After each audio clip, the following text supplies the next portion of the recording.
très souvent, on a beaucoup d'exigences par rapport aux enfants et on leur demande des compétences qu'ils ne peuvent pas avoir à ce moment-là. Et c'est pour ça que là, les neurosciences ont eu beaucoup d'importance sur les connaissances qu'on peut avoir en application pédagogique. Tout simplement, par exemple, quand on a appris qu'il y a une partie de notre cerveau qui met très longtemps à maturer, qui s'appelle le lobe frontal, et qui permet qu'on puisse contrôler ses actions.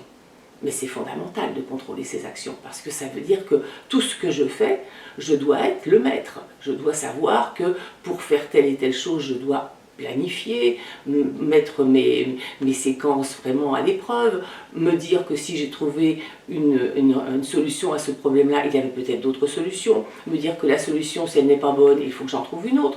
Donc ce lobe frontal est absolument essentiel dans l'intelligence. Eh bien, il se trouve que cette partie de notre cerveau va mettre pratiquement 18 ans à avoir son plein potentiel. Donc nos tout petits sont absolument en incapacité de contrôler leurs actions.